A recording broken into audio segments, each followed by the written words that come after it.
প্রিয় শিক্ষার্থীবৃন্দ, আসসালামু আলাইকুম। আজকে আমরা আলোচনা করব দ্য সিম্পল পাস্ট। গত কয়েকদিন আমরা প্রেজেন্ট টেন্স নিয়ে আলোচনা করেছি। আজকে আমরা আলোচনা করব সিম্পল পাস্ট বা পাস্ট টেন্স নিয়ে। যদি আমরা এখানে শুরু করি, রিড দ্য ফলোয়িং টেক্সট, বলা হয়েছে নিচের টেক্সটটি পড়ো, underline the verbs in it and notice the time they refer to. বলা হয়েছে নিচের ভার্বগুলি পড়তে হবে এবং লক্ষ্য করতে হবে যে কোন সময় উল্লেখ করা হয়েছে। তাহলে আমরা যদি শুরু করতে দেখব, ফিল জনস ফাদার ওন্ড, এটা own verb, owned a laundry, so he gave his son a job hoping the boy would work into the business, but Phil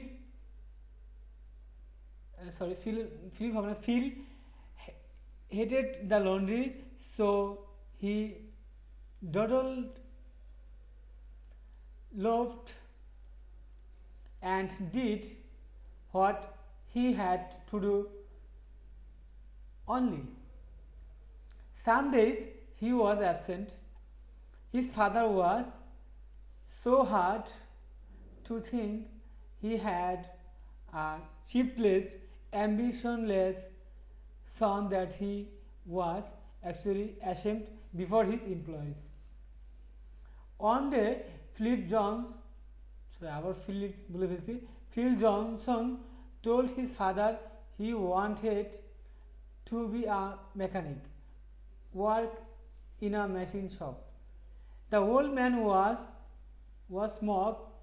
shocked, but Phil had his way. He did much harder work than he had to do in the laundry. He worked longer hours and he whistled at his job. He took up engineering, learned about engines, and when Philip Johnson died in 1944, he was president of the Boeing aircraft company.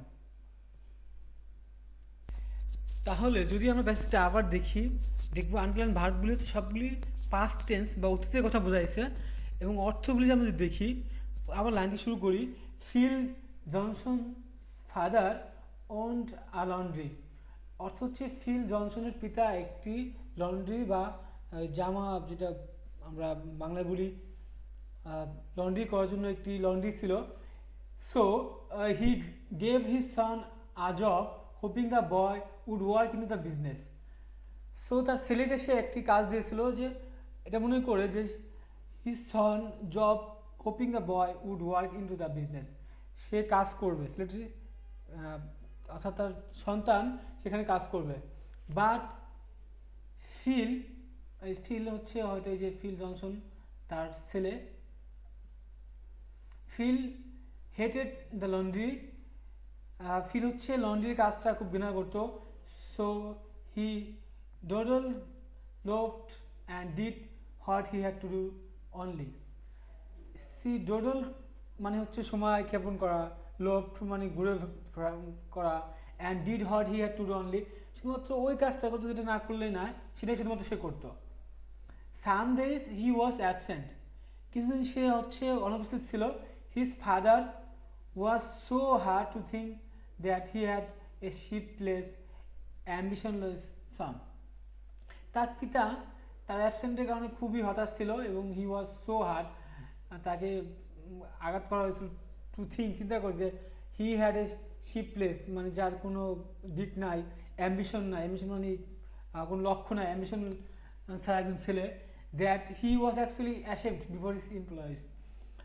So সে তার এমপ্লয়িজদের সামনে, কর্মচারীর সামনে সে খুবই লজ্জিত ছিল। One day Phil Johnson told his, এখানে টোল্ড, এটা past tense, told his father he wanted to be a mechanic. যাই হোক, ফিল জনসন একদিন তার ছেলেকে বলল, তার বাবাকে বলল যে he wanted to be a mechanic, সে একজন মেকানিক হতে চায়, মিস্ত্রি হতে চায়।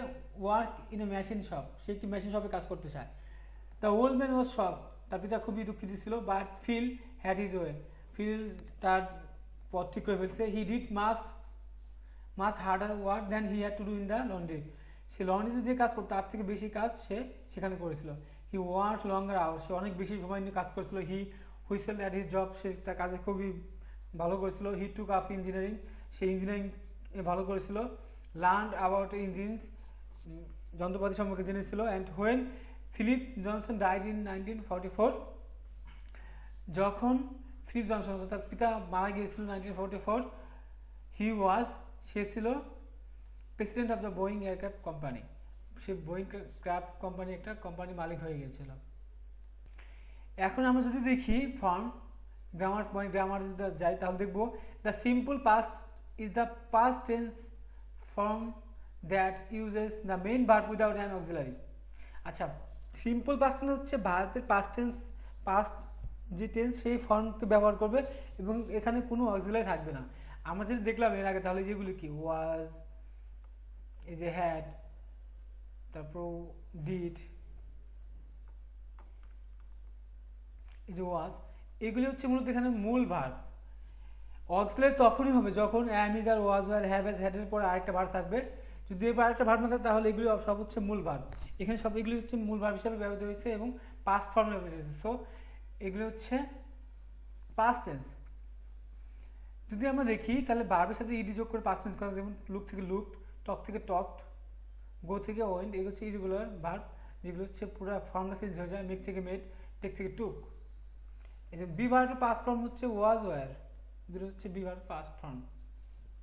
যদি আমরা প্রশ্ন করতে চাই সেক্ষেত্রে কি করবো, ওই আগে বলছি এটা হচ্ছে শুরুতে আমরা বি ভার্ব আসবে, বি ভার্বের পর হচ্ছে সাবজেক্ট থাকবে, সাবজেক্টের পর হচ্ছে ভার্ব আসবে।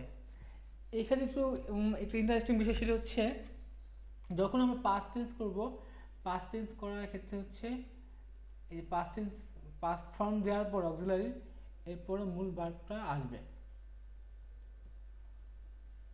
যেমন did you buy that book, এখানে ভার্বের প্রেজেন্ট ফর্ম আছে। When did he visit England, সে কখন ইংল্যান্ড ভিজিট করেছিল, এখানে ডিড আছে। সো এরপর হচ্ছে ভার্বের প্রেজেন্ট ফর্ম ভিজিট আছে। এখানে আছে ডিড, এখানে আছে গো।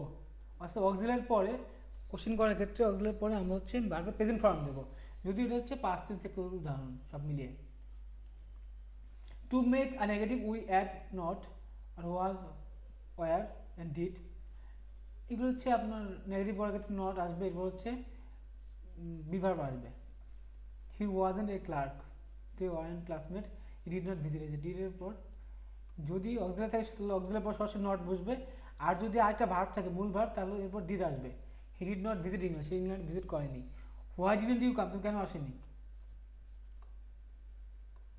এখন আমরা পাস্ট টেন্স কোথায় ব্যবহার করি, যদি আমরা আগের কোনো কাজ বোঝাই সেক্ষেত্রে হচ্ছে আমরা পাস্ট টেন্স ব্যবহার করি। যেমন আই মেইলড দ্য লেটার স্টার্টেড, আমি মেলটি হচ্ছে গতকাল মেল করেছিলাম।